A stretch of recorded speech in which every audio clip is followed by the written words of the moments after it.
In the aftermath of the Trump election that came as such a shock to most of the media, one of the most widely shared analysis pieces was from Deep Code.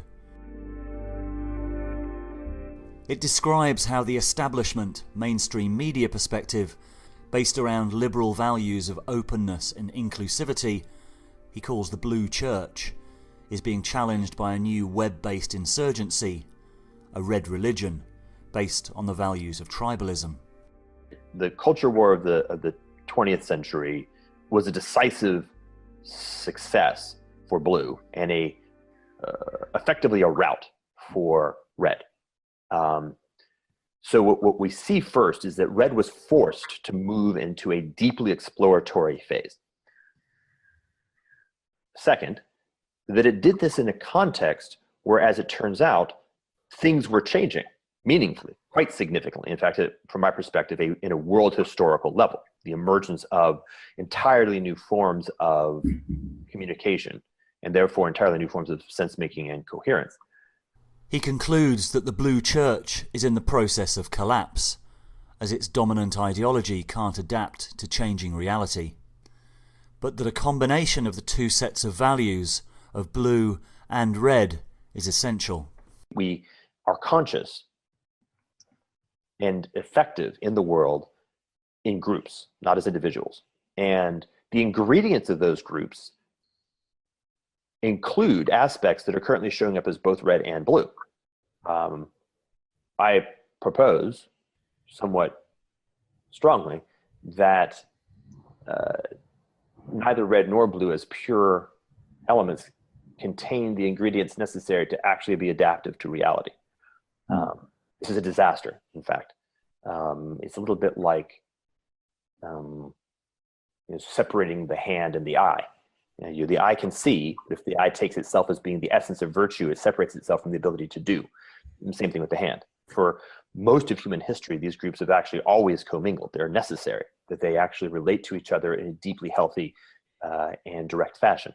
Their separation into armed camps is extinctionary, actually. What are the values of red that you think blue needs to integrate or to reintegrate?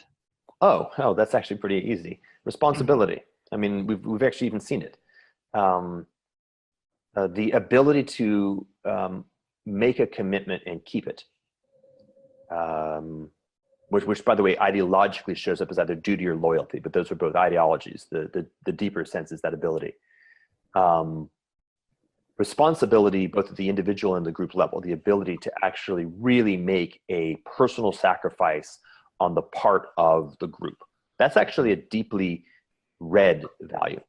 And I don't mean that, by the way, as politically ideological. Certainly there are people who are currently part of blue who feel that deeply. What I'm saying is that shows up much, much more intensely in red. And when you're feeling it in blue, you're actually feeling a red value, and that's good. Mixing them is crucial.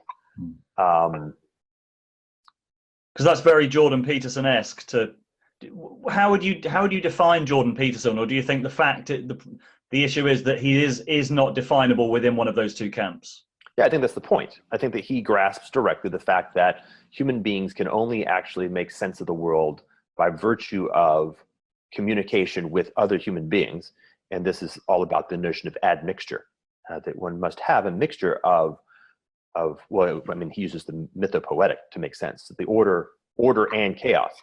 The way, right? The Taoist way is the alchemical admixture of order and chaos.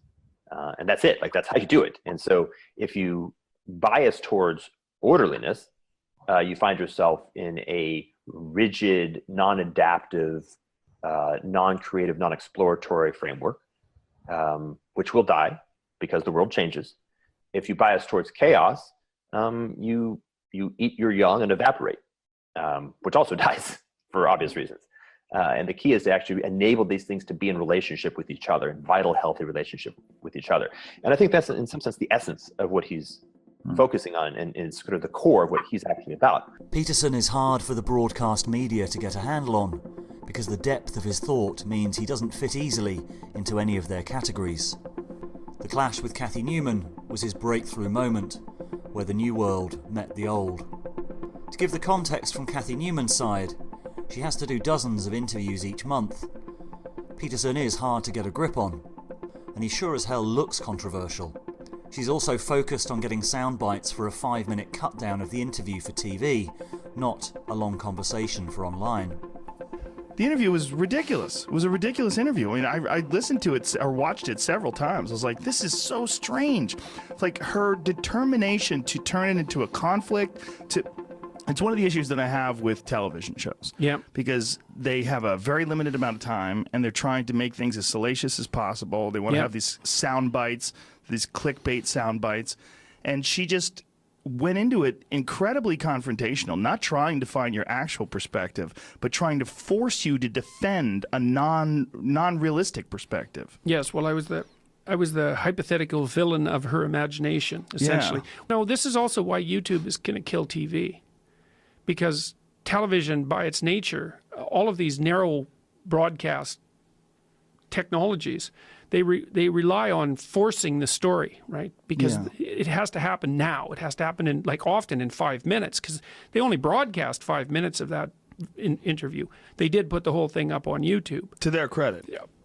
It hasn't ceased to amaze me yet. I think that they thought that the interview went fine. After the interview, Channel 4 News found themselves at the centre of an online storm, which included some nasty, personal and misogynistic attacks. It's understandable that they just wanted it to go away. But online is forever, and as the centre of gravity continues to shift away from traditional media, this interview is, I would argue, a slow motion and continuing car crash for Channel 4's credibility. So why did it happen? Partly the limitations of the medium of TV, but also because of the institutional political blindness of the mainstream media.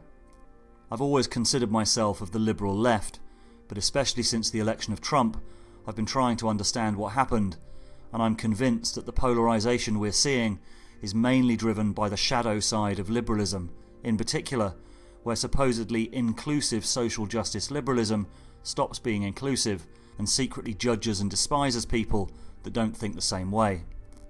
The rebellion of Trump and Brexit was a direct response.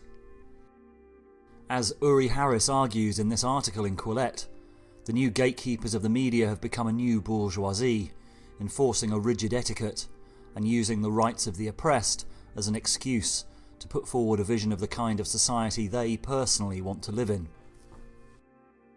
On the surface level, it's about how a narrow social justice worldview embodied by Cathy Newman in the interview became the new status quo, and how this institutional bias of much of the mainstream media means it can't see or understand the forces that are challenging this new consensus. La revolución necesita de tu ayuda. Deposita, suscríbete, comparte los videos, apórtanos en el Patreon para que podamos seguir luchando por la libertad.